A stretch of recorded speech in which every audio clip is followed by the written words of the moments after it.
जय हिंद दोस्तों, कक्षा 10th साइंस के मोस्ट वीवीआई ऑब्जेक्टिव क्वेश्चन आप लोग के लिए लेके आए। 2024 में मैट्रिक के एग्ज़ाम देने वाले हैं, तो वीडियो पूरा देखिए और चैनल पे नया है तो इसे ज़रूर सब्सक्राइब करें। क्या कि physics, chemistry, biology NCERT book का सारा मोस्ट वीवीआई और गेसिंग ऑब्जेक्टिव आप लोग के लिए लेके आए हैं। चलिए प्रश्न नंबर 1 देखिए।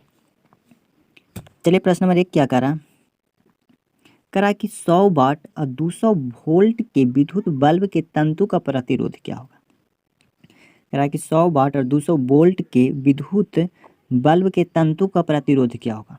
यानी प्रतिरोध पूछ रहा है, यानी आर बराबर होता है, सूत्र इसका निकालने के लिए आर बराबर होता है वी स्क्वायर बटा पी। अब देखिए वी यानी वोल्ट निकालिएगा तो 200 का स्क्वायर निकालिएगा तो होगा 40,000, यानी 4 पर 4 शून्य होगा। चलिए अब बटा वोल्ट है जो 100 है, यानी पावर 100, यानी 2 शून्य से 2 शून्य खत्म, यानी 400 ओम होगा। कितना? 400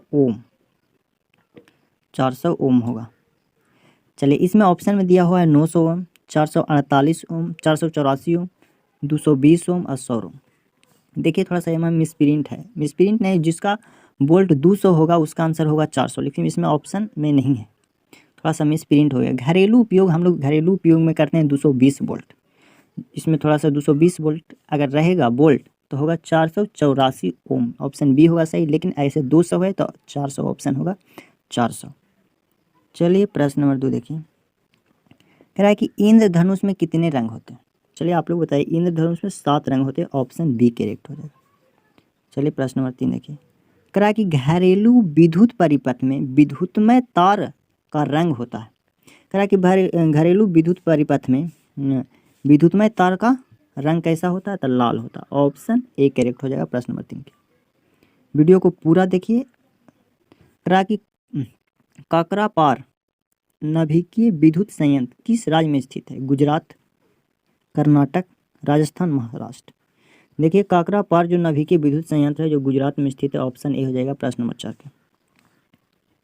प्रश्न नंबर 5 देखिए। कह रहा है किस दर्पण का फोकस दूरी ऋणात्मक होता है। किस दर्पण का फोकस दूरी ऋणात्मक होता है, तो अवतल दर्पण का फोकस दूरी ऋणात्मक होता है, उत्तल दर्पण का फोकस दूरी धनात्मक होता है। समतल दर्पण लिखा हुआ है, इसमें गलती हो जाएगा। उत्तल दर्पण का, अवतल दर्पण का ऋणात्मक होता है और उत्तल दर्पण का धनात्मक होता है। मोस्ट वीवीआई ऑब्जेक्टिव भी याद रखिएगा। प्रश्न नंबर 6 देखिए। कह रहा है कि लेंस की फोकस दूरी एफ और वक्रता त्रिज्या आर में क्या संबंध है। तो होता है फोकस दूरी और वक्रता त्रिज्या क्या संबंध है, तो एफ बराबर आर बटा 2 होता है, ऑप्शन डी हो जाएगा प्रश्न नंबर 6 की। कह रहा है कि निम्न में किस माध्यम का अपवर्तनांक अधिक होता है। हवा का, कि जल का, कि शीशा का, कि हीरा का। कह रहा है निम्न में किस माध्यम का अपवर्तनांक अधिक होता है, तो हीरा का, ऑप्शन मोस्ट वीवीआई है डी होगा। कह रहा है कि समान दृष्टि के लिए सुस्पष्ट दृष्टि की अल्पतम दूरी यानी न्यूनतम दूरी कितना होता है, तो 25 सेंटीमीटर, ये भी याद रखिए। प्रश्न नंबर 9 देखिए। कह रहा है कि श्वेत प्रकाश में कौन सा रंग किसी प्रिज्म से गुजरने के पश्चात सबसे कम झुकता है। बैगनी, कि नीला, कि लाल, कि पीला। देखिए किसी प्रिज्म से गुजरने के पश्चात सबसे कम झुकता है लाल का, ऑप्शन सी हो जाएगा प्रश्न नंबर 9 का। चलिए प्रश्न नंबर 10 आप लोग बताइए। कह रहा है कि निकट दृष्टि को किस लेंस के उपयोग द्वारा संशोधित किया जा सकता है। देखिए जिस व्यक्ति के निकट दृष्टि दोष हो जाता है उसका चश्मा में अवतल लेंस की चश्मा का उपयोग किया जाता है, लेकिन जिस व्यक्ति को दूर दृष्टि हो जाता है उसमें उत्तल दर्पण का उपयोग, उत्तल लेंस का उपयोग किया जाता है। चलिए प्रश्न नंबर 11 देखिए।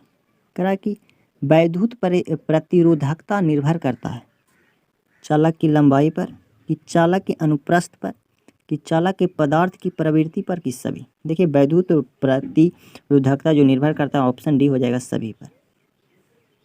चलिए प्रश्न नंबर 12 आप लोग कमेंट करके बताइए कि विद्युत शक्ति का ऐसे मात्रक क्या होता है।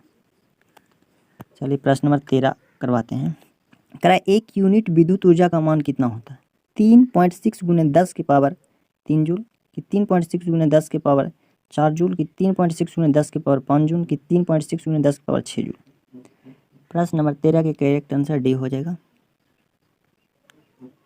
चलिए प्रश्न नंबर 14 देखिए। कह रहा है कि निम्न में से कौन सा कथन सत्य नहीं है, इन चारों ऑप्शन में से कौन सा एक गलत है। देखिए विद्युत जनित्र वैद्युत चुंबकीय प्रेरण पर कार्य करती है, सही है। कह रहा है विद्युत मोटर विद्युत ऊर्जा को यांत्रिक ऊर्जा में बदलता है, ये भी सही है। कह रहा है चुंबकीय बल रेखा परस्पर नहीं करते, ये भी सही है। लेकिन कह रहा है कि हरे विद्युत रोधक वाला तार प्रायः विद्युतमय तार होता है। देखिए इसमें हरा लिखा है, इसमें लाल होगा। लाल विद्युत रोधकता वाला तार विद्युतमय होता है, इसमें हरा लिखा है, ऑप्शन डी गलत हो जाएगा, ऑप्शन डी करेक्ट हो जाएगा। प्रश्न नंबर 14।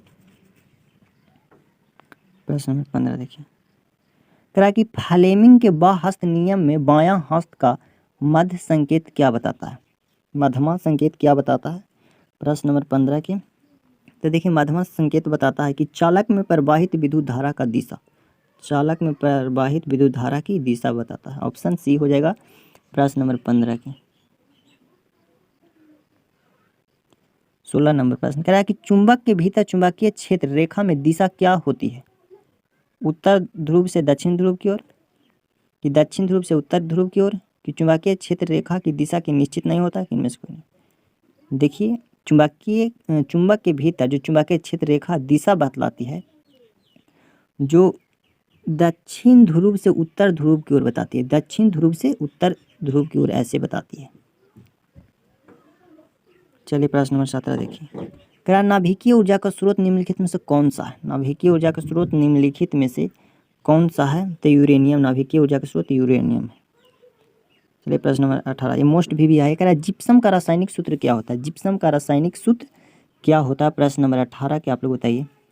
प्रश्न नंबर 18 के आप लोग बताइए। देखो CaSO4 2H2O होता है, ऑप्शन बी करेक्ट हो जाएगा, जिप्सम के रासायनिक सूत्र, ये भी मोस्ट भी है। क्लोरीन का परमाणु संख्या कितना होता है? क्लोरीन का परमाणु संख्या 17 होता है, ये भी याद रखिएगा। 20 नंबर प्रश्न क्या कर रहा है कि समान एथेनॉल को क्या कहा जाता है? समान एथेनॉल को क्या कहा जाता है? अल्कोहल, एल्डिहाइड, दोनों, इनमें से कोई नहीं। प्रश्न नंबर 20 के करेक्ट आंसर एल्कोहल।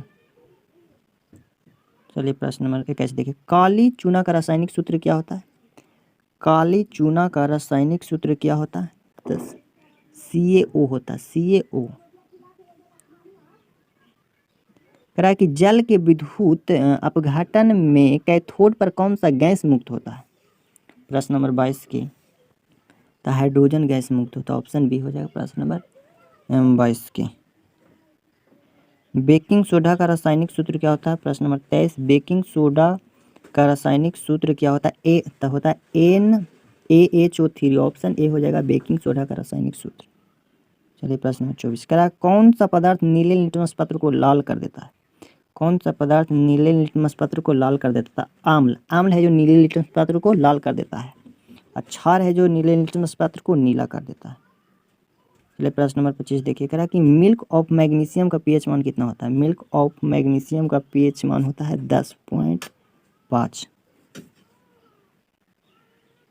कह रहा निम्नलिखित में से कौन सा अधातु चमकीला होता है? कौन सा धातु चमकीला होता है? तो आयोडीन है जो चमकीला होता है। प्रश्न नंबर 27 देखिए, कह रहा है निम्नलिखित में से कौन सा धातु अत्यधिक क्रियाशील होता है? निम्नलिखित में से कौन सा धातु अधिक क्रियाशील होता था? सोडियम। प्रश्न नंबर 27 की करेक्ट आंसर बी हो जाएगा, सोडियम है जो अधिक क्रियाशील होता है।